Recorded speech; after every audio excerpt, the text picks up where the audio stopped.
fait très plaisir de pouvoir partager mon expérience avec vous. En fait, c'est moi qui suis le plus privilégié.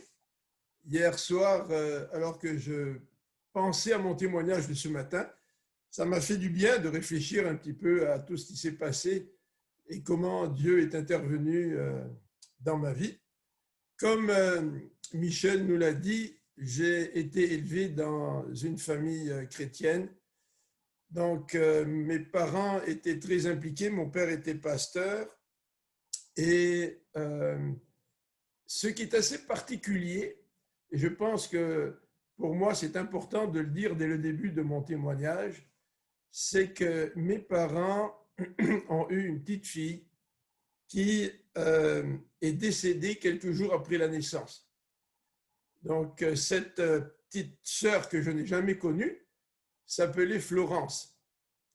Et quand, peut-être un peu plus d'un an plus tard, je suis né, donc je suis l'aîné par défaut en quelque sorte, si on peut dire, mais quand je suis né, mes parents ont envoyé un faire-part de naissance à tous les amis, aux membres de la famille. Et sur ce faire-part de naissance, il était écrit « Toute sa vie, il sera consacré à l'Éternel ». Donc, ils avaient lu ce récit dans la Bible qui nous parle d'une femme qui ne pouvait pas avoir d'enfant et qui a crié à Dieu. Et Dieu lui a permis d'enfanter un fils, Samuel. Et en remerciement envers Dieu, elle a donné ce fils à Dieu. Et si vous connaissez l'histoire dans la Bible, Samuel est devenu un serviteur de Dieu. Et ce qui m'a toujours frappé avec mes parents, c'est que malgré l'épreuve qu'ils ont dû traverser, lorsque je suis né, ils ont voulu par reconnaissance me donner à Dieu. Et loin de se révolter contre Dieu et de développer un cœur rempli de rébellion, ils étaient reconnaissants de ce que Dieu leur ait permis d'avoir un autre enfant après le décès donc de leur premier enfant, leur première fille. Donc j'ai été élevé dans une famille chrétienne et aussi loin que je peux me rappeler, j'ai été intéressé par le message de la bonne nouvelle et j'avais peut-être 5-6 ans ou je ne me souviens plus exactement de mon âge.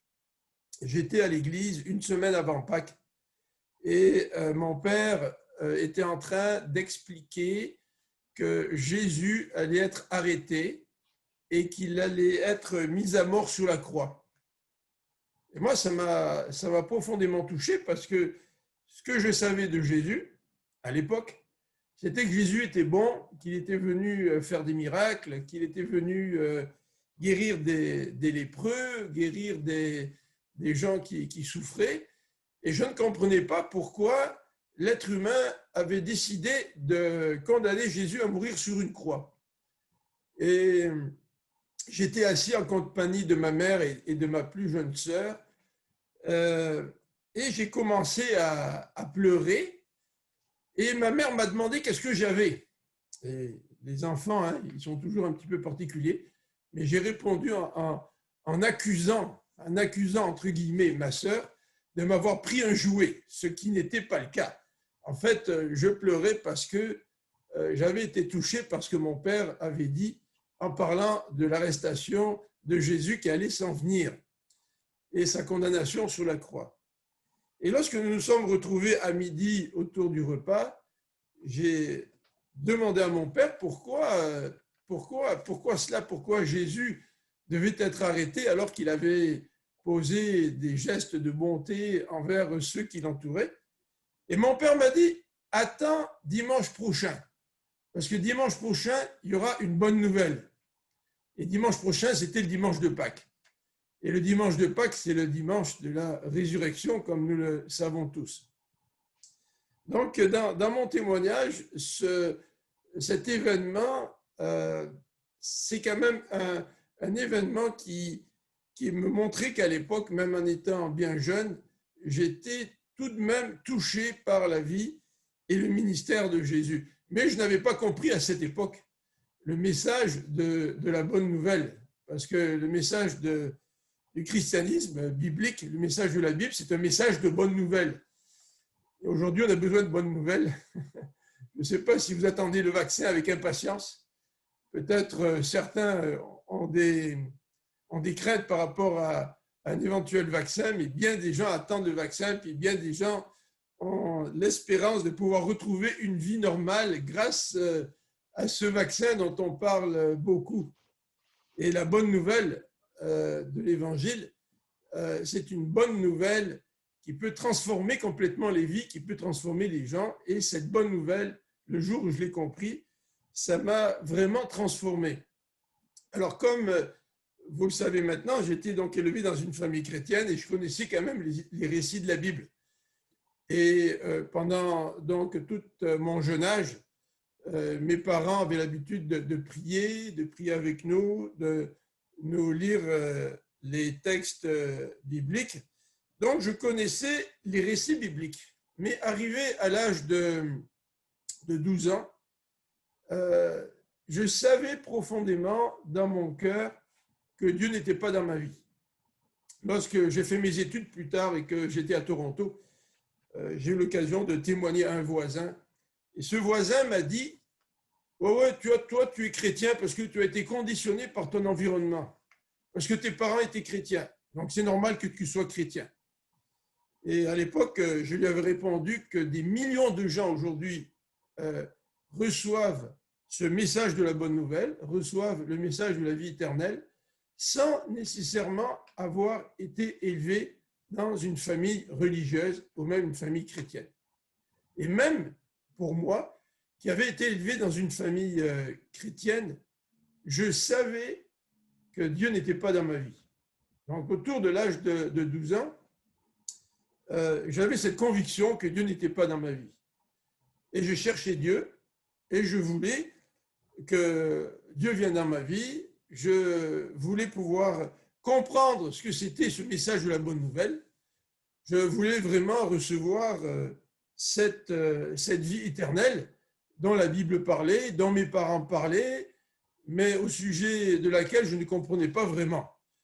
Et je fréquentais à l'époque des églises, bien sûr, je fréquentais des activités jeunesse. Et souvent, dans ces activités jeunesse, on nous disait, bien, si vous voulez donner votre vie à Dieu, ben, priez dans votre cœur et donnez votre vie à Dieu. Alors, dans mon cœur, je priais. Je disais, Seigneur, je te donne ma vie, je veux te connaître. Et puis, j'étais tout excité pendant 2 jours. Et puis, petit à petit, je me rendais compte que dans le fond, Dieu n'était pas dans ma vie. Et que malgré mon désir de lui donner ma vie, malgré mon désir de le rencontrer, malgré mon désir de recevoir le don de la vie éternelle, Dieu n'était pas dans ma vie. Alors, ça a été une période relativement difficile pendant 3 ans, d'être à la recherche de Dieu et de vivre des expériences qui n'aboutissaient finalement à rien. Parce que je donnais ma vie à Dieu, mais Dieu n'était pas dans ma vie et je ne comprenais pas pourquoi. Je ne comprenais pas pourquoi parce qu'en écoutant ce que les gens me disaient autour de moi, on me disait, si tu donnes ta vie à Dieu, Dieu va venir dans ta vie.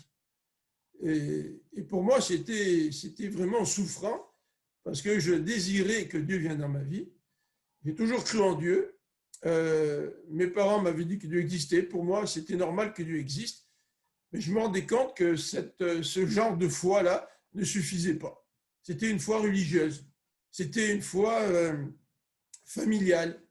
C'était une foi qui ne me permettait pas de recevoir ce don de la vie éternelle, qui ne me permettait pas de rencontrer Dieu. Et pour moi, c'était insuffisant. Et c'est la raison pour laquelle ces 3 années-là ont été extrêmement souffrantes. Durant ces 3 ans, nous sommes partis à un moment donné en vacances avec mes parents dans l'arrière-pays et on voulait aller faire du ski ou de la luge. Et à peu près à 1h30 de route de chez nous, j'habitais dans le sud de la France, à peu près à 1h30 de route de chez nous, se trouvaient des stations de ski. Et chez nous, le ski, ça débute au mois de janvier-février, ou février-mars. on n'a pas autant de neige qu'ici. Et on est monté donc à la montagne et on est resté dans un chalet. Et on en a profité pour faire du sport, s'amuser. Il n'y avait pas de neige au chalet. Il fallait monter encore plus haut pour aller à la neige. Et nous étions deux familles. Et la famille qui était avec nous, les Herzog, ont décidé de partir à la station de ski pour aller profiter des joies de la neige. Et nous, nous sommes restés au chalet et nous avons joué au soccer. Et en France, le soccer, c'est aussi célèbre que le hockey ici. Et en jouant au soccer, il y a eu un accident. Mon père était gardien de but et évidemment, moi, j'étais l'avant-centre, celui qui essayait de marquer des buts. Et à un moment donné, j'ai obtenu le ballon et j'ai couru vers le gardien de but pour marquer le but.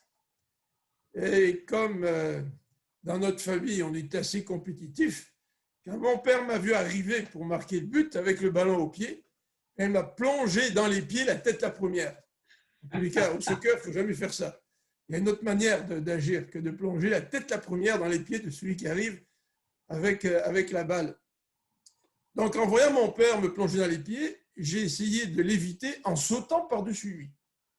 Et en sautant par-dessus lui, mon genou a touché la région du cou ou du bas du menton, je ne sais pas exactement où. Et mon père est resté un petit peu, pas tout à fait KO, mais il avait besoin de retrouver un petit peu ses esprits.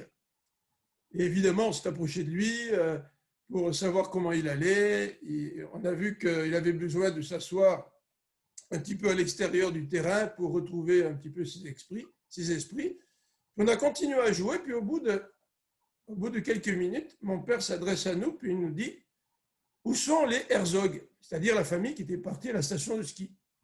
Alors, il dit « Écoute, ils sont partis faire du ski, ils vont revenir à la fin de la journée. » On continue à jouer, 5 minutes après, mon père nous reposait la même question. Où sont les Herzog? On lui a répondu. Mais quand mon père nous posait la question pour une 3e fois ou une 4e fois, on a commencé à lui dire, écoute, arrête de faire tes blagues. Là. Parce que Michel Habib, il me connaît assez bien, puis on aime bien rire.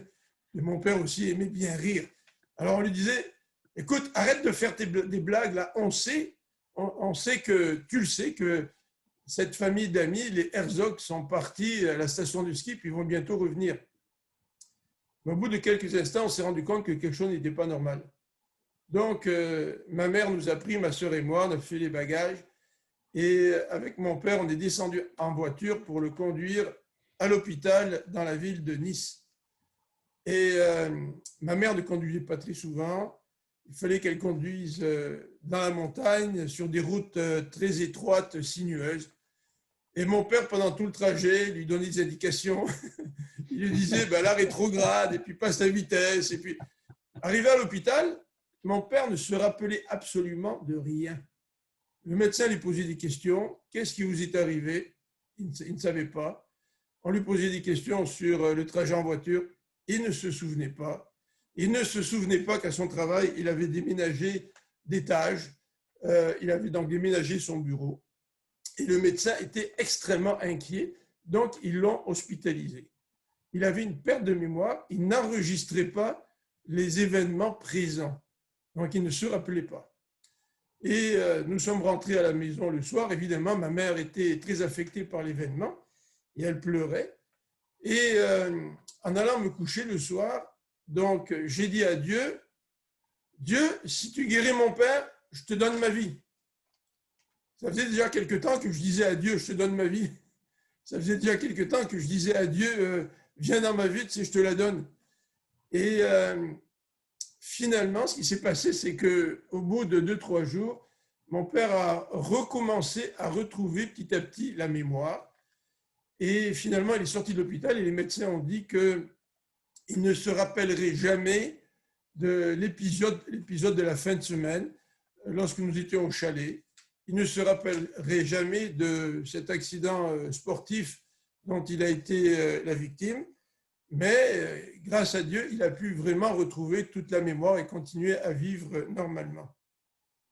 Après cet épisode, évidemment, je cherchais encore Dieu. Dieu n'était pas dans ma vie. Je n'avais pas reçu le don de la vie éternelle. Et je ne comprenais pas vraiment quand on parlait de bonnes nouvelles. Et ça a duré donc encore quelques temps.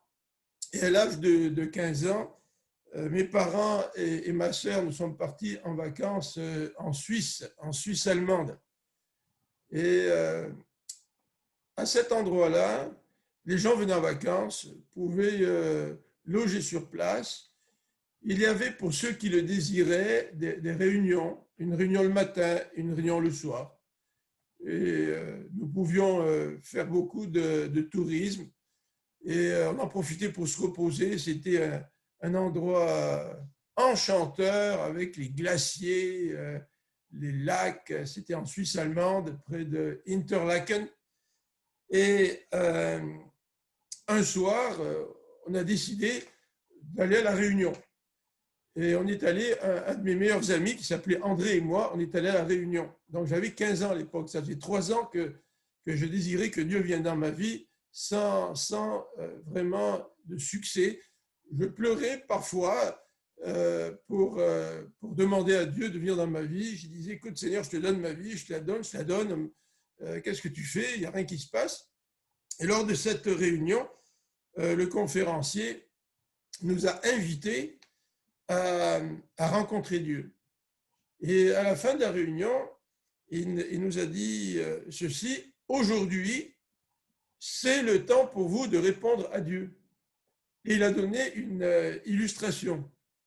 Il a dit que quand il était petit, il vivait sur une colline. Et pour aller à l'école, il fallait qu'il descende la colline pour aller prendre le train. Et évidemment, comme tous les jeunes de son âge, souvent ils se lèvent tard, ils mangent à toute vitesse, ils s'habillent à toute vitesse. Et bien souvent, ils ont dévalé la colline pour aller prendre le train, et tout en sachant que s'ils arrivaient en retard, ils rataient le train. Alors, s'ils rataient le train, ils ne pouvaient pas aller à l'école. Et s'ils n'allaient pas à l'école, eh bien, ils risquaient d'avoir des problèmes avec les parents. Donc, en guise d'illustration, il nous a dit, aujourd'hui, c'est le moment d'accepter Dieu. Si vous refusez, qui peut vous donner l'assurance que vous aurez une autre occasion plus tard? Et là, contrairement aux autres journées où je disais à Dieu, je te donne ma vie, j'ai senti dans mon cœur que là, c'était vraiment Dieu qui m'appelait. Auparavant, j'étais touché par Dieu, mais mon désir de lui donner ma vie était beaucoup plus fort. Tandis que là, ce qui était beaucoup plus fort, c'était le fait que Dieu m'appelait. Et lorsque le conférencier nous a demandé à ceux qui voulaient répondre à cet appel de se lever et d'aller devant, bien moi j'étais assis au milieu d'une très longue allée, une très longue rangée. Il fallait que je dise aux gens à côté de moi, il fallait que je me lève et que je dise excusez-moi pour aller jusqu'au bord. Et puis je résistais en moi. Là, il y avait une résistance. Et c'était nouveau. C'était bien étrange parce que je savais que Dieu m'appelait, je résistais, mais en même temps, je savais que si je cédais devant Dieu, Dieu allait devenir le maître de ma vie. Et il y avait tout un combat. Et mon meilleur ami André, qui était avec moi donc ce soir-là pour assister à cette conférence-là, il était assis, lui, mais complètement à l'opposé de la rangée. Et lui, il avait qu'à se lever puis se trouver dans l'allée. Puis je vois mon ami André qui se lève et qui marche dans l'allée, qui avance et qui va devant. Et j'avais ce combat à l'intérieur de moi. Et je voyais mon ami qui est allé. La réunion s'est terminée. Je suis sorti. J'avais le moral complètement en dessous de zéro. Je me suis dit, j'avais une occasion là de répondre à l'appel de Dieu. Je n'ai pas répondu. Ça fait 3 ans que je veux que Dieu vienne dans ma vie, que je lui dis, Seigneur, je te donne ma vie, il n'y a rien qui se passe. J'ai manqué le train. J'ai manqué l'occasion. Et quelques minutes après, peut-être 10, 15, 20 minutes, une demi-heure, je ne sais pas, André, mon ami, est sorti de la salle et j'ai l'impression qu'il était tellement rempli de Dieu, tellement heureux qu'il n'a même pas vu qu'il y avait des marches. Il les a toutes sautées. Et on est allé donc dans les dortoirs, c'est là où on dormait, avec plein de jeunes. Et puis le soir, bien, les jeunes avaient un bon moment ensemble. Et moi, je n'avais pas du tout envie de me réjouir avec eux. Donc, je me suis je suis allé dans mon lit superposé, là, puis mon ami André venait me voir en me disant, viens avec nous. Et puis, je n'avais aucune envie d'aller me réjouir avec eux. Et au bout d'un moment, je me suis levé, je suis sorti, je suis allé donc dans la montagne, marcher un petit peu. Et là, je me suis mis à genoux et j'ai prié. Et j'ai pleuré devant Dieu. J'ai dit à Dieu, Dieu, je ne comprends pas, là, je vais te donner ma vie. Il n'y a rien qui se passe. Il va falloir que tu fasses quelque chose. Parce que moi, je ne peux rien faire. Même avec mon désir que tu viennes dans ma vie, je ne peux rien faire. Il faut que tu interviennes. Il faut que tu me donnes ce cadeau de la vie éternelle. Il faut que je sache ce que c'est que cette bonne nouvelle. Il faut que tu viennes dans ma vie. Mes parents t'ont dans leur vie, j'en suis sûr, je le vois. Moi, je n'étais pas dans ma vie. Donc, j'ai pleuré devant lui. J'ai demandé à Dieu de me pardonner de mes fautes. Et je ne sais pas combien de temps ça a duré. J'ai aucune idée du temps qui passait. Mais je peux vous dire avec certitude qu'à un moment donné, j'ai eu cette assurance que Dieu avait répondu à ma prière. J'ai eu cette assurance que Dieu venait de pardonner mes fautes. J'ai eu cette assurance que Dieu venait de faire de moi son enfant. J'ai eu cette assurance qu'il venait de me donner le don de la vie éternelle. Donc, je suis rentré, je me suis couché. Le lendemain matin, j'étais tellement heureux d'avoir enfin reçu Dieu dans ma vie que je suis allé le dire à un capitaine de l'armée du salut qui était dans le coin, que je ne connaissais pratiquement pas. Et je suis allé lui dire. Et ce monsieur-là m'a dit, bien écoute, ce serait peut-être bien que tu le dises à tes parents. Donc à un moment donné, je me suis résolu et je l'ai dit donc à mes parents. Pendant des années, j'ai été troublé. Pendant des années, j'ai été troublé parce que je me suis dit, comment ça se fait? J'ai dit à Dieu souvent, à plusieurs reprises, je te donne ma vie, il n'y a rien qui se passait dans ma vie. Jusqu'au jour où j'ai compris que le don de la vie éternelle, le pardon de nos fautes, c'était une grâce de la part de Dieu. Le salut vient par grâce, dit la Bible.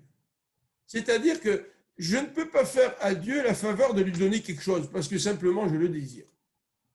Et j'ai lu en quelque part dans la Bible que nous avons tous un cœur de pierre et que nous ne pouvons pas changer notre cœur de pierre pour qu'il devienne un cœur sensible. Il faut que ça soit Dieu qui fasse un miracle dans notre vie. J'ai lu à un moment donné dans la Bible que Jésus a parlé avec un vieil homme qui s'appelait Nicodème. Et Nicodème lui dit, qu'est-ce qu'il faut faire pour entrer dans le royaume des cieux? Et Jésus lui dit, il faut que tu naisses de nouveau. Nicodème de dire, je ne peux pas retourner dans le sein de ma mère. Qu'est-ce que tu racontes, Jésus? Et Jésus lui dit, écoute, toi, tu ne peux pas. Mais c'est l'Esprit de Dieu qui peut le faire. Et j'ai compris que le salut, le don de la bonne nouvelle, le don de cette vie éternelle, c'est un cadeau que Dieu nous donne. Un cadeau qu'on ne mérite pas. Quand j'étais jeune, donc avant de rencontrer Dieu, avant qu'il vienne dans ma vie, je savais que j'étais loin d'être parfait. Bien sûr, j'étais élevé dans une bonne famille. J'étais un bon garçon.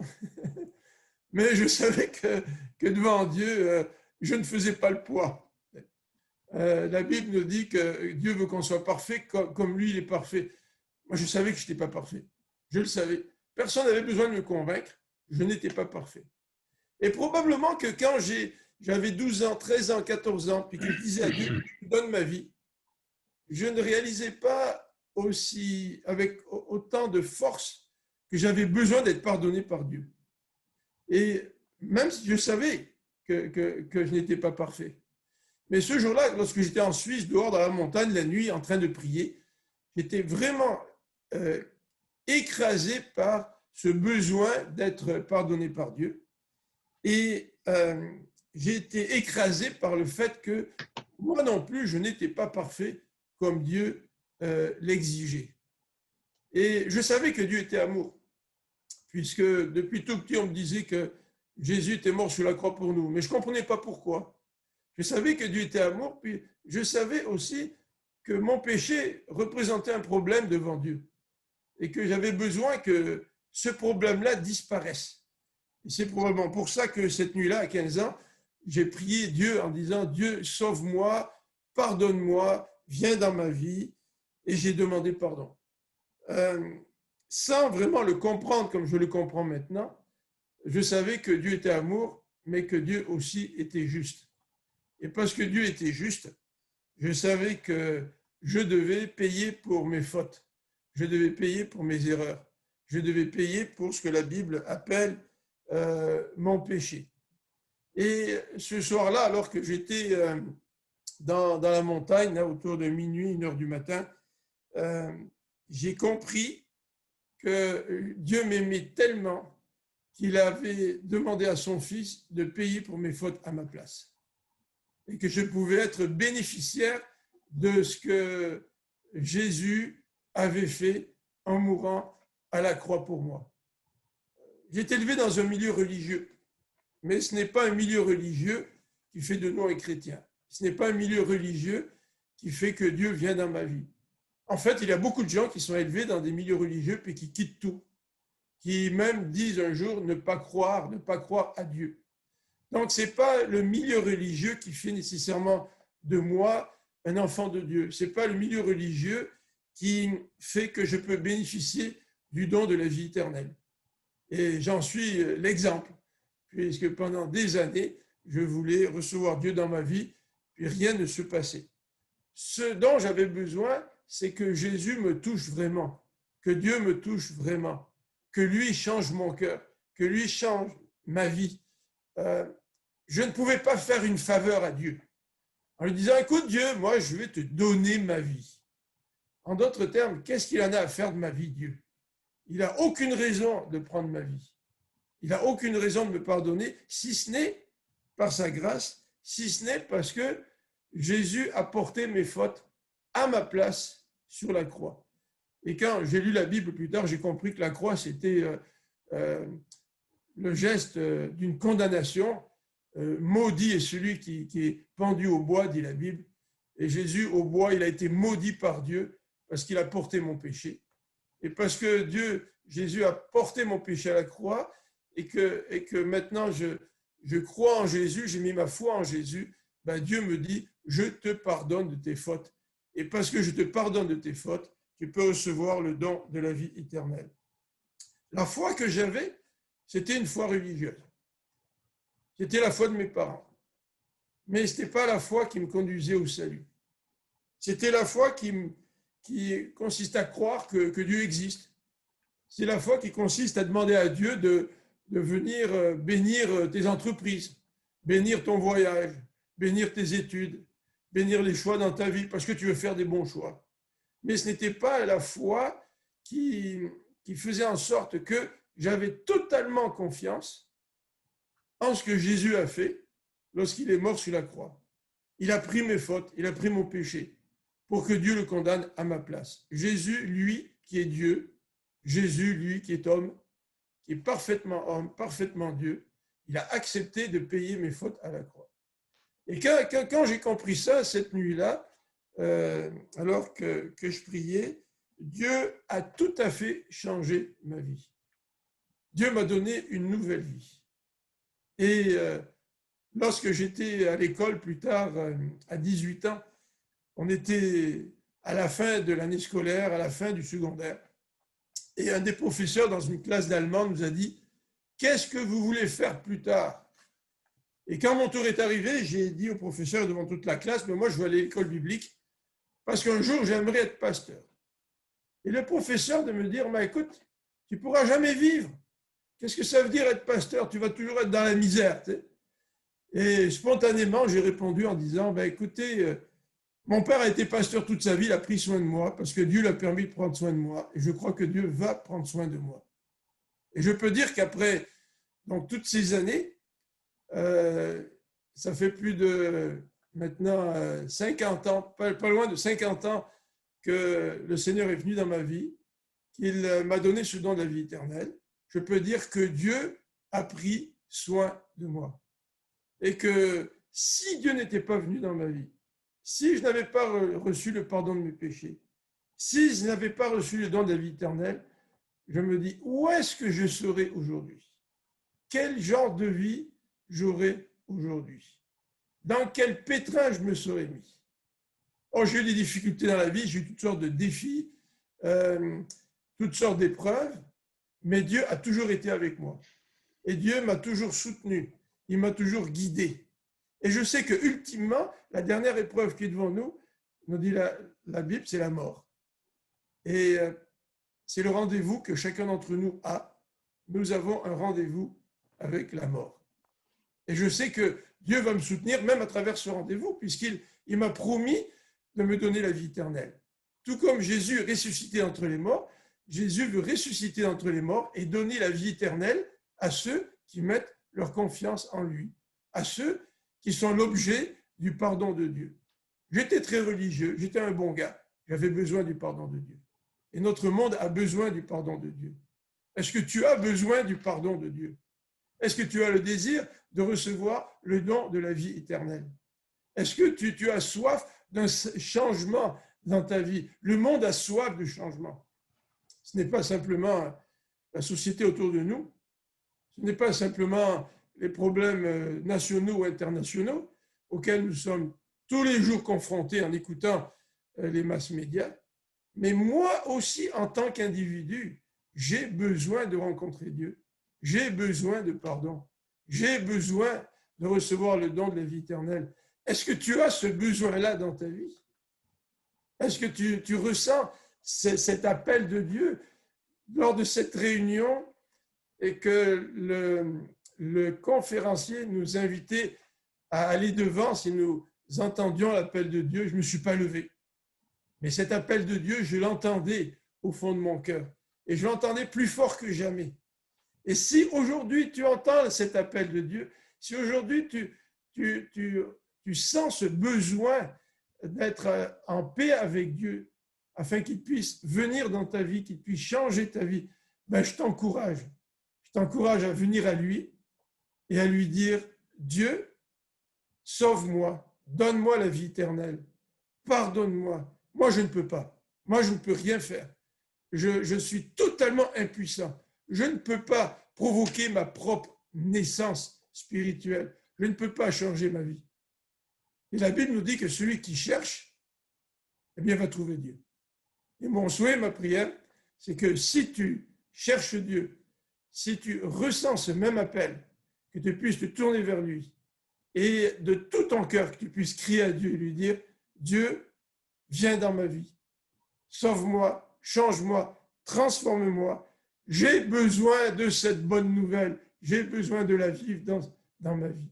Et je remercie Dieu, parce qu'à partir du moment où il est venu dans ma vie, c'est comme si le monde entier s'est ouvert, c'est comme si des écailles sont tombées de mes yeux. J'entendais parler de Dieu avant, mais maintenant mon œil l'avait vraiment vu. Maintenant, Dieu était vraiment venu dans ma vie. Peut-être que vous avez entendu parler de Dieu avant, puis vous n'êtes pas trop sûr si ça marche, cette histoire-là. Mais lorsque Dieu change votre vie, vous savez que c'est vrai, parce que vous avez expérimenté une rencontre avec Dieu, un pardon de la part de Dieu et une transformation dans votre vie. Voilà la bonne nouvelle que j'aimerais vous laisser. Et c'est la bonne nouvelle que j'ai reçue. Et je suis persuadé que c'est la bonne nouvelle dont nous avons tous besoin, que notre humanité a vraiment besoin aujourd'hui.